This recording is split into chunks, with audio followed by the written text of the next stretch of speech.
You know, for almost 40 years, the brutal murder of a young British woman in Kenya has been this painful, unsolved mystery.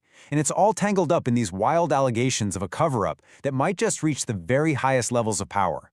Today, we're going to break down that 37-year search for the truth in the tragic case of Julie Ward. And really, at the absolute heart of this whole thing is the incredible determination of one man, Julie's father, John. His words, they just perfectly capture the anger and the drive that fueled an entire investigation when the official one completely failed. It's a father's promise, right? To find justice for his daughter no matter what it takes. Okay, so let's rewind a bit, back to the beginning.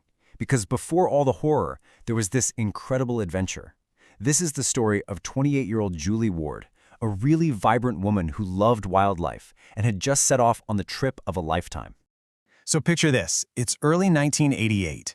Julie quits her job, hops into this big yellow truck with a bunch of other young travelers, and just takes off. They cross Europe, drive across Africa. Her friend Lucy said they were just soaking it all in. 5 months later, Julie makes it to Kenya. And right before she's supposed to fly home, she decides, you know what? One last solo trip to the amazing Masai Mara Game Reserve. But then on September 6th, her Jeep breaks down. She leaves a safari lodge to get help, and just like that, she was gone.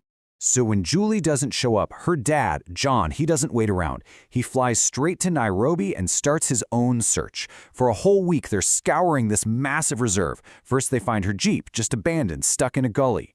And then, another message comes over the radio. A search party had found her remains. What they found was just horrific. Julie's body had been dismembered and burned, scattered in the bush.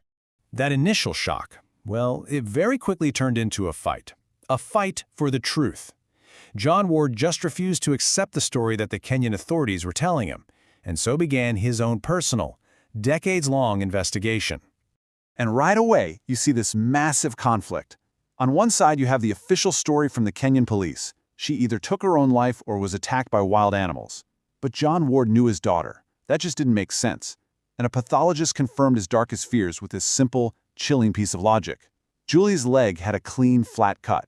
The burn marks were on top of that cut, meaning it had to have been cut first, then burned. This wasn't an accident. This was murder. You'd think that forensic evidence would be enough, right? But no. It took a full year, a whole year of John Ward pushing and lobbying before the Kenyan authorities finally agreed to hold a formal inquest. And in 1989, that inquest officially declared what he already knew in his heart. Julie Ward had been murdered.